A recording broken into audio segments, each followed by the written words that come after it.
એક બહુ જૂના જમાનાની વાત છે। આ વાત કોઈ મોટા શહેરની નથી, પણ એક સુંદર અને લીલાછમ જંગલની પાસે આવેલા એક નાનકડા ગામની છે। ગામનું નામ હતું રૂપનગર। રૂપનગરના લોકો બહુ ભોળા અને મહેનતુ હતા। એ જંગલની વચ્ચે એક જૂની અને શાંત જગ્યાએ એક મહાન ગુરુ રહેતા હતા। એમનું નામ હતું ગુરુદેવ શાંતિપ્રકાશ। ગુરુદેવ શાંતિપ્રકાશનું નામ આજુબાજુના 5-7 ગામોમાં બહુ આદરથી લેવાતું।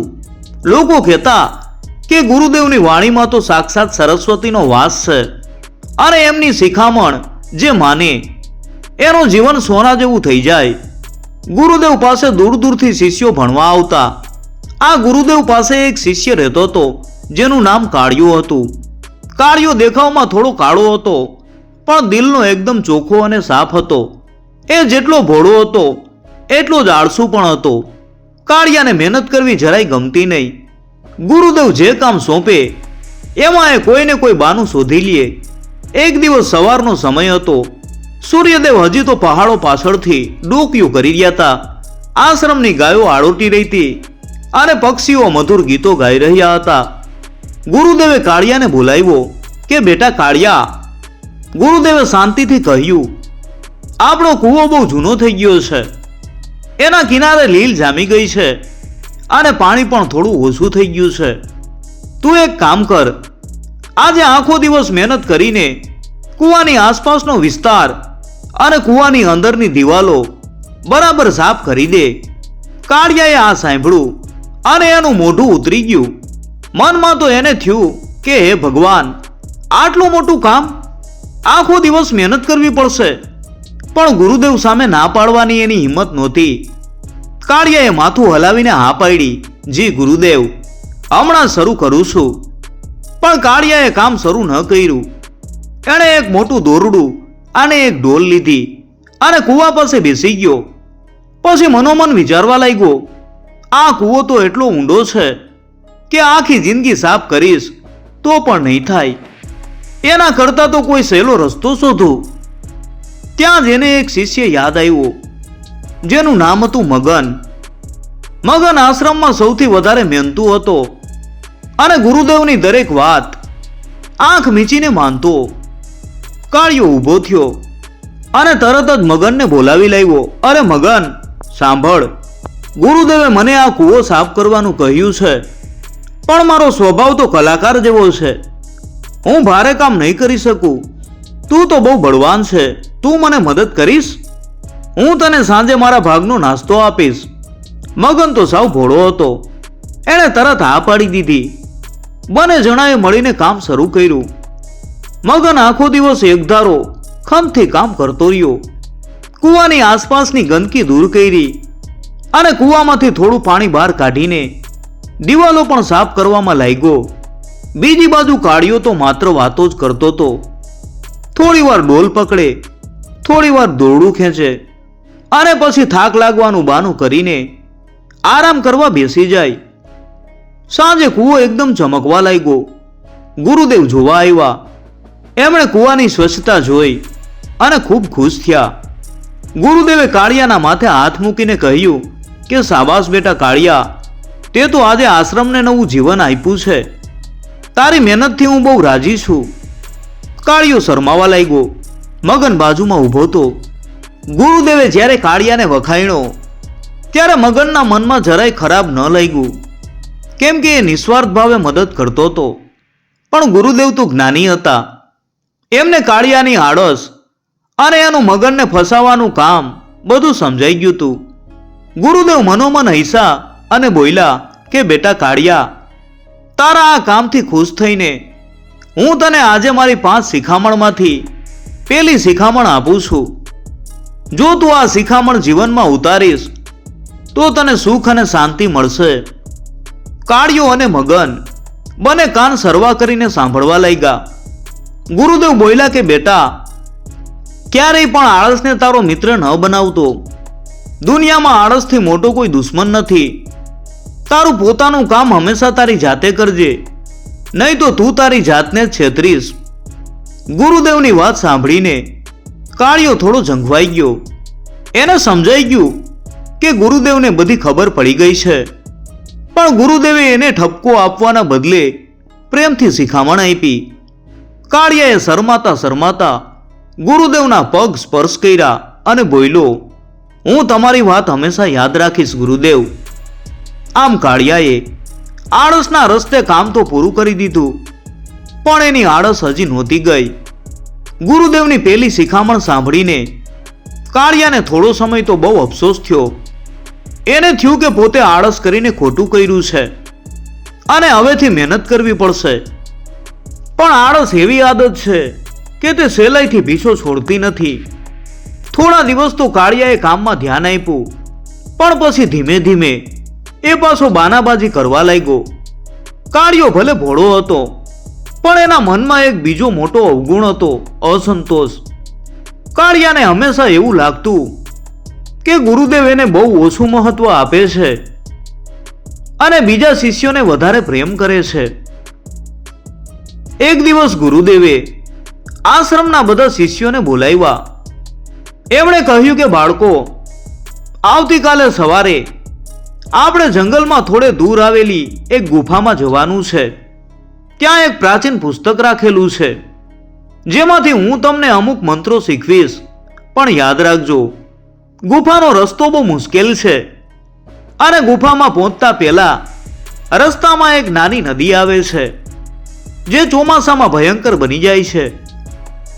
એટલે જે શિષ્ય સૌથી પહેલા નદી પાર કરીને ગુફા ઉપર પહોંચશે એને હું એક ખાસ ભેટ આપીશ. આ સાંભળીને બધા શિષ્યો ઉત્સાહમાં આવી ગયા. કાળિયાના મનમાં તરત લાલચ જાગી. એણે વિચાર્યું કે વાહ, ખાસ ભેટ! આ વખતે તો હું જ પેલો જઈશ અને ગુરુદેવની આંખનો તારો બની જઈશ. સવારે વહેલી પરોઢે બધા શિષ્યો જંગલ તરફ ચાલવા લાગ્યા. કાળિયો સૌથી આગળ ચાલતો હતો. એને યાદ આવ્યું કે ગુરુદેવે કહ્યું હતું કે નદી ચોમાસામાં ભયંકર બની જાય છે અને આજે મુશળધાર વરસાદ પડી રહ્યો છે. થોડી વારમાં બધા શિષ્યો ઘૂઘવાટા મારતી નદીના કિનારે પહોંચી ગયા.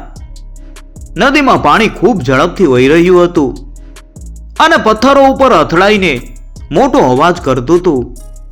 બધા શિષ્યો ડરી ગયા અને કિનારે ઊભા રહી ગયા. ગુરુદેવે કહ્યું કે બાળકો, હવે અહીંથી આગળ જવું ખતરાથી ખાલી નથી. જે હિંમતવાન હોય અને ભેટ મળવાની તીવ્ર ઈચ્છા હોય એ જ આગળ વધે.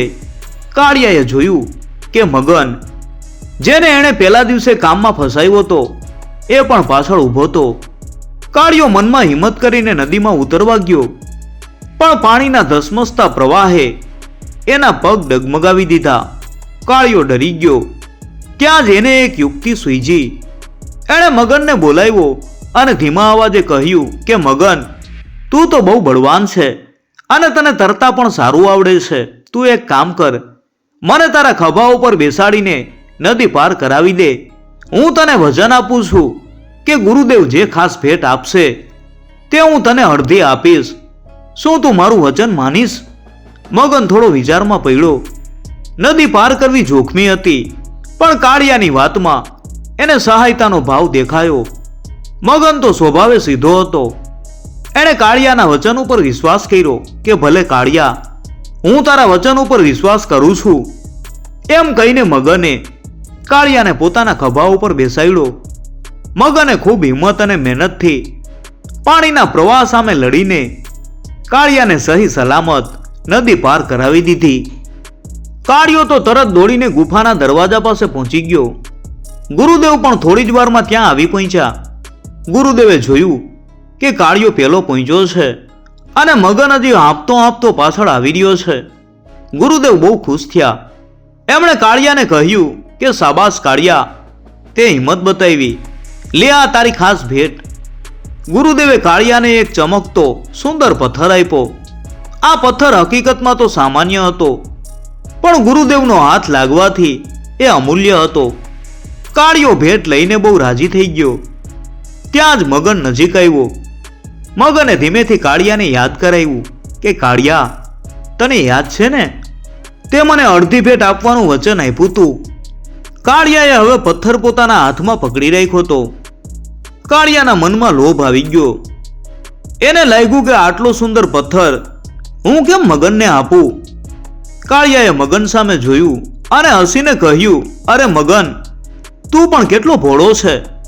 મેં તો તને એમ જ કહ્યું હતું. નદી પાર કરવી હોય તો કંઈક લાલચ તો આપવી જ પડે ને. આ તો મારી ભેટ છે, હું તને કેમ આપું? જા હવે તારું કામ કર. મગનનું દિલ તૂટી ગયું. એને બહુ દુઃખ થયું કે કાળિયાએ ખોટું વચન આપ્યું અને એનો વિશ્વાસ તોડ્યો. એ ચૂપચાપ માથું ઝુકાવીને ઊભો રહ્યો. આ દ્રશ્ય ગુરુદેવ શાંતિ પ્રકાશ જોઈ રહ્યા હતા. એમના ચહેરા ઉપર ઉદાસી આવી ગઈ. એમણે કાળિયાને પોતાની પાસે બોલાવ્યો અને ગુરુદેવ બોલ્યા કે બેટા કાળિયા, તું હિંમતથી પેલો પહોંચ્યો એ સારી વાત છે, પણ તું તારી જીત અને ભેટની ખુશીમાં એક બહુ મોટી વસ્તુ ભૂલી ગયો છે. આ પથ્થર કરતાં પણ વધારે કિંમતી છે એ વસ્તુ જેને તે તોડી નાખી છે. ગુરુદેવે ખૂબ પ્રેમથી કાળિયા સામે જોયું અને પોતાની બીજી શિખામણ આપી. ગુરુદેવ બોલ્યા કે બેટા, હંમેશા તારા વચનનું પાલન કરજે. તારું વચન જ તારી સાચી કિંમત છે. જે માણસ પોતાનું વચન તોડે છે એ દુનિયામાં બધું મેળવી લે તો પણ સાચો માણસ બની નથી શકતો. કાળિયા, વચન એ ઈશ્વરનો અવાજ છે, તેને ક્યારેય નાનો ન સમજતો. કાળિયો ગુરુદેવનો ચહેરો જોઈ રહ્યો. એને પોતાના લોભ અને વચન તોડવાના કામ ઉપર ખૂબ શરમ આવી. એણે તરત જ એ પથ્થર મગનને આપવા માટે હાથ લંબાવ્યો, પણ મગને પ્રેમથી ના પાડી દીધી. મગન બોલ્યો કે કાળિયા, મારે હવે એ પથ્થર નથી જોઈતો. ગુરુદેવે જે શિખામણ આપી છે એ જ મારા માટે સૌથી મોટી ભેટ છે. કાળિયો રડવા જેવો થઈ ગયો. એણે ગુરુદેવ અને મગનની માફી માંગી. એને સમજાયું કે વચન તોડવાથી ફક્ત બીજાનું નહીં પણ પોતાનું દિલ પણ દુખાય છે. આમ ગુરુદેવે કાળિયાને બીજી અમૂલ્ય શિખામણ આપી. પણ કાળિયાનું ભોળપણ અને મનમાં રહેલો અસંતોષ હજી પણ એના જીવનમાં મોટી ભૂલો કરાવવાના હતા. ગુરુદેવની પહેલી બે શિખામણોથી કાળિયાના મન ઉપર થોડી અસર તો થઈ. એણે આળસ અને વચન તોડવાની આદત ધીમે ધીમે છોડી દીધી. હવે એ કામમાં મહેનત કરતો અને કોઈને ખોટું વચન નહોતો આપતો. પણ કાળિયાના મનમાં હજી પણ એક મોટી ખામી હતી. બીજાઓ પાસેથી વધારે પડતી અપેક્ષા રાખવી અને પોતાની જાતની સરખામણી કરવી. કાળિયાને હંમેશા એવું લાગતું કે મેં હવે આટલું સારું કામ કર્યું છે તો ગુરુદેવે મને બધા શિષ્યોમાં સૌથી શ્રેષ્ઠ ગણવો જોઈએ. એ જ્યારે પણ કોઈ સારું કામ કરતો ત્યારે એની નજર ગુરુદેવના ચહેરા ઉપર રહેતી કે ગુરુદેવ એના વખાણ કરે. એક દિવસ ગુરુદેવે આશ્રમમાં એક મોટો યજ્ઞ રાખવાનું નક્કી કર્યું. યજ્ઞ માટે ખાસ લાકડાની જરૂર હતી જે દૂરના પહાડ ઉપરથી લાવવાના હતા. ગુરુદેવે બધા શિષ્યોને બોલાવ્યા કે બાળકો, ગુરુદેવે કહ્યું, આ યજ્ઞ આપણા આશ્રમ માટે ખૂબ પવિત્ર છે. જે શિષ્ય આજે સૌથી સારા લાકડા લઈને આવશે એને યજ્ઞમાં મુખ્ય યજમાન બનવાનો મોકો મળશે. મુખ્ય યજમાન બનવાનો મોકો. આ સાંભળીને કાળિયો ખુશ થઈ ગયો. એણે વિચાર્યું, હવે તો હું જ બધાથી સારો બનીશ. કાળિયાએ તરત જ કુવાડી લીધી અને પહાડ તરફ દોડી ગયો. એણે ખૂબ મહેનત કરી અને જંગલના સૌથી સૂકા અને સીધા લાકડા કાપ્યા. આ વખતે એણે કોઈની મદદ ન લીધી. એના મનમાં ખાતરી હતી કે આટલી મહેનત પછી ગુરુદેવ એને જ મુખ્ય યજમાન બનાવશે. બીજી બાજુ મગન અને બીજા શિષ્યો પણ લાકડા લેવા ગયા હતા. મગને પણ સારા લાકડા કાપ્યા, પણ એણે કાળિયાની જેમ દેખાડો ન કર્યો. એ તો ચૂપચાપ પોતાનું કામ કરીને લાકડા આશ્રમમાં લાવ્યો. કાળિયો પોતાના લાકડાનો મોટો ભાર લઈને આશ્રમમાં આવ્યો. એણે ગુરુદેવ સામે લાકડા મૂક્યા અને ઊંચા અવાજે કહ્યું કે ગુરુદેવ જુઓ, આ જંગલના સૌથી શુદ્ધ અને સારા લાકડા છે. મેં એકલા હાથે આટલી મહેનત કરી છે. મને ખાતરી છે કે હવે મુખ્ય યજમાન બનવાનો મોકો મને જ મળશે. ગુરુદેવે કાળિયાના લાકડા જોયા અને પછી મગનના લાકડા પણ જોયા. પછી ગુરુદેવે બધા શિષ્યો સામે જોયું અને મગન તરફ આંગળી ચીંધી. આ વખતના યજ્ઞમાં મગન મુખ્ય યજમાન બનશે. ગુરુદેવે શાંતિથી કહ્યું આ સાંભળીને કાળિયાને મોટો આંચકો લાગ્યો. એ ગુસ્સે થઈ ગયો. એનો ચહેરો લાલઘુમ થઈ ગયો. એણે ગુરુદેવ સામે જોયું અને ઉદ્ધતાઈથી બોલ્યો કે ગુરુદેવ, આ કેવો અન્યાય! મેં સૌથી વધારે મહેનત કરી. મેં સૌથી સારા લાકડા લાવવા માટે સવારથી સાંજ સુધી લોહી પાણી એક કર્યા અને મગન તો આટલા સામાન્ય લાકડા લાવ્યો છે, તો પણ તમે એને કેમ પસંદ કર્યો? મને લાગતું હતું કે તમે મારા કામની કદર કરશો, પણ તમે હંમેશા બીજાને જ વધારે મહત્વ આપો છો. કાળિયાનો અવાજ આશ્રમની શાંતિ તોડી રહ્યો હતો. બધા શિષ્યો ડરી ગયા. કાળિયાએ ગુરુદેવના નિર્ણય ઉપર સવાલ ઉઠાવ્યો હતો. ગુરુદેવે કાળિયા સામે પ્રેમથી જોયું. એમને કાળિયા ઉપર ગુસ્સો ન આવ્યો, પણ દયા આવી કે આ શિષ્ય હજી પણ અસંતોષ અને અહંકારમાં જીવે છે. ગુરુદેવ બોલ્યા, બેટા કાળિયા, તું સારા લાકડા લાવ્યો એની હું કદર કરું છું, પણ તું તારા કામનું ફળ તરત જ ઈચ્છે છે. તું કામ મહેનતથી કરે છે, પણ તારી નજર હંમેશા વળતર ઉપર રહે છે. ગુરુદેવે ઊંડો શ્વાસ લીધો અને પોતાની ત્રીજી શિખામણ આપી. ગુરુદેવ બોલ્યા કે બેટા, મહેનત કરજે, પણ ફળની આશા ઓછી રાખજે. તારું કામ તું ઈશ્વરને સમર્પણ કરીને કરજે. જ્યારે તું કોઈ પણ વળતરની અપેક્ષા વગર કામ કરીશ, ત્યારે જ તને સાચો આનંદ મળશે. કાળિયા, અપેક્ષા દુઃખનું મૂળ છે. ગુરુદેવની આ વાત સાંભળીને કાળિયો થોડો શાંત થયો. એને સમજાયું કે એણે મહેનત તો કરી, પણ મનથી એ માત્ર મુખ્ય યજમાન બનવા માટે જ કામ કરતો હતો. પછી ગુરુદેવે કાળિયાને નજીક બોલાવ્યો અને ધીમા અવાજે કહ્યું કે કાળિયા, મેં તને ચોથી શિખામણ પણ આપી દીધી છે, જે તું તારા ગુસ્સામાં ભૂલી ગયો. કાળિયો નવાઈથી જોવા લાગ્યો કે ચોથી શિખામણ કઈ ગુરુદેવ? ગુરુદેવે કાળિયાના માથા ઉપર હાથ ફેરવો અને કહ્યું કે બેટા, ક્યારેય પણ ગુસ્સાના આવેશમાં કોઈના ઉપર આંગળી ન ચીંધતો. ગુસ્સો સૌથી પહેલા તારું પોતાનું મન બાળી નાખે છે. ક્યારેય કોઈના નિર્ણય કે કામ ઉપર ઉદ્ધતાઈથી સવાલ ન કરતો. હંમેશા નમ્ર રહેજે, કારણ કે નમ્રતા જ જ્ઞાનનો દરવાજો છે. જો તું ગુસ્સો ન કરત તો તું યજમાન ન બનવા છતાં પણ ખુશ રહી શકત. ગુરુદેવની બે શિખામણ એક સાથે સાંભળીને કાળિયાની આંખોમાં પાણી આવી ગયા. એને પોતાની ભૂલ સમજાઈ ગઈ. એના મનમાંથી અહંકારનો ભાર ઉતરી ગયો.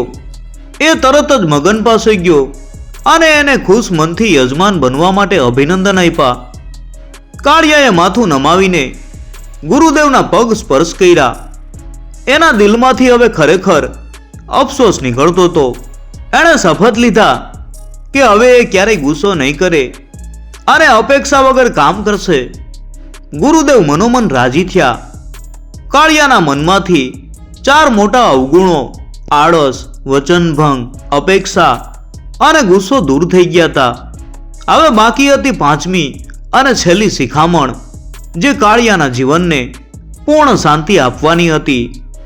હવે કાળિયો સાવ બદલાઈ ગયો હતો. ગુરુદેવની 4 શિખામણ, આળસ ન કરવી, વચન પાળવું, ફળની અપેક્ષા ન રાખવી અને ગુસ્સો ન કરવો, એણે પોતાના જીવનમાં ઉતારી લીધી હતી. એ આશ્રમમાં સૌથી મહેનતુ, નમ્ર અને સાચો શિષ્ય બની ગયો હતો. બધા શિષ્યો હવે એના વખાણ કરતા હતા. કાળિયો સવારે વહેલો ઉઠીને આશ્રમનું બધું કામ પતાવી દેતો, બીજાને મદદ કરતો. એના મોઢા ઉપર હંમેશા શાંતિ અને સંતોષ દેખાતો હતો. એક દિવસ ગુરુદેવે કાળિયાને બોલાવીને એક કામ સોંપ્યું કે બેટા કાળિયા, આશ્રમની પાછળ જે નાનકડું તળાવ છે ત્યાં જઈને તું ચંદનના છોડ વાવ. તું તારા હાથે જે કામ કરીશ તે હંમેશા સફળ થશે. કાળિયો ખુશ થઈ ગયો. એ તરત જ તળાવ પાસે ગયો અને ચંદનના બી વાવવાનું કામ શરૂ કર્યું. એને કોઈ પણ ઇનામ કે વખાણની આશા નહોતી. બસ ગુરુદેવનું કામ કરવું એ જ એનો ધર્મ બની ગયો હતો. એણે ખૂબ કાળજીથી ખાડા ખોદ્યા અને ચંદનના બી વાવ્યા. પછી એ રોજ એને પાણી પાતો અને ધ્યાન રાખતો. બીજા શિષ્યો પણ કાળિયાની આ મહેનત જોઈને રાજી થતા. થોડા દિવસો વીતી ગયા. બધા બીમાંથી નાનકડા છોડ બહાર આવ્યા. કાળિયાને બહુ આનંદ થયો. પણ પછી એક સમસ્યા આવી. તળાવની બાજુમાં જમીન થોડી ખારી હતી. કાળિયાએ જોયું કે એણે વાવેલા છોડમાંથી અમુક છોડ તો ખૂબ સરસ ઉગી રહ્યા છે, પણ બીજા અમુક છોડના પાંદડા પીળા પડી રહ્યા છે અને તે સુકાઈ રહ્યા છે. કાળિયાએ બહુ ચિંતા કરી. એણે રોજ વધારે પાણી પાવા માંડ્યું, ખાતર નાખ્યું, પણ અમુક છોડ સુકાતા જ ગયા. એના મનમાં શંકા અને ચિંતા પેસી ગઈ. એણે મનોમન વિચાર્યું, મેં આટલી બધી મહેનત કરી, મેં ગુરુદેવની બધી શિખામણ માની, તો પણ મારા બધા છોડ કેમ ન ઉગ્યા? કદાચ મારા કામમાં જ કોઈ ખામી રહી ગઈ હશે, કે પછી હું હજી પણ અધૂરો શિષ્ય છું. આ શંકાને લીધે કાળિયાની રાતની ઊંઘ અને દિવસની શાંતિ ઉડી ગઈ. એનું ધ્યાન હવે બીજા કામોમાં પણ ઓછું રહેવા લાગ્યું. એક સાંજે ગુરુદેવ આશ્રમના ચક્કર લગાવતા હતા.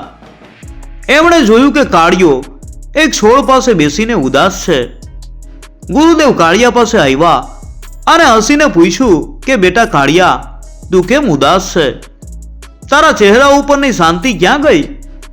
કાળિયાએ માથું નીચું કરીને કહ્યું કે ગુરુદેવ, તમે કહ્યું હતું કે હું જે કામ કરીશ તે સફળ થશે, પણ જુઓ, મેં એટલી મહેનત કરી, આળસ ન કરી, અપેક્ષા ન રાખી, પણ આટલા છોડ સુકાઈ રહ્યા છે. મને લાગે છે કે હું હજી પણ અયોગ્ય છું. મને શંકા થાય છે કે હું આશ્રમમાં રહેવાને લાયક છું કે નહીં. ગુરુદેવે હળવેકથી કાળિયાના ખભા ઉપર હાથ મૂક્યો કે બેટા, તે આખી વાર્તામાં બધા જ અવગુણોને હરાવી દીધા. તે આળસ, વચનભંગ, ગુસ્સો અને અપેક્ષા છોડી દીધા. પણ તારા મનમાં હજી એક વસ્તુ બાકી છે, જે શાંતિને છીનવી લે છે, અને એ છે પોતાની જાત ઉપરની શંકા. ગુરુદેવે ચારે તરફ જોયું અને આકાશ તરફ આંગળી ચીંધીને પોતાની પાંચમી અને છેલ્લી શિખામણ આપી. ગુરુદેવ બોલ્યા કે બેટા, ક્યારેય પણ તારા સકારાત્મક પ્રયત્નો ઉપર શંકા ન કરતો. દુનિયામાં અમુક વસ્તુઓ આપણા હાથમાં નથી હોતી. જમીનની ખારાશ, એના ઉપર તારો કાબુ નથી, પણ તારા પ્રયત્નો અને તારી નિયત તારા હાથમાં છે. જો તું સાચી નિયતથી મહેનત કરે તો પછી સફળતા નિષ્ફળતાની ચિંતા છોડી દેજે. તું તારા કામમાં હંમેશા શ્રેષ્ઠ છે. બસ મનની શંકા દૂર કર. ગુરુદેવે હસીને ઉમેર્યું કે બેટા, જ્યારે તું ચંદન વાવી રહ્યો હતો ત્યારે હું બધું જોતો હતો. મને ખબર હતી કે જમીન ખારી છે. તું નિષ્ફળ જાય એ માટે મેં તને આ કામ નહોતું સોંપ્યું, પણ તારા મનમાંથી છેલ્લો અવગુણ આત્મશંકા દૂર થાય એ માટે આ કામ સોંપ્યું હતું. કાળિયાને આ વાત સાંભળીને આઘાત લાગ્યો અને શાંતિ પણ થઈ. એને સમજાયું કે ગુરુદેવે એની સૌથી છેલ્લી પરીક્ષા લીધી હતી.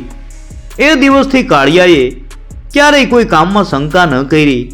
એ હવે માત્ર પોતાનું કામ કરતો અને એમાં આનંદ શોધતો.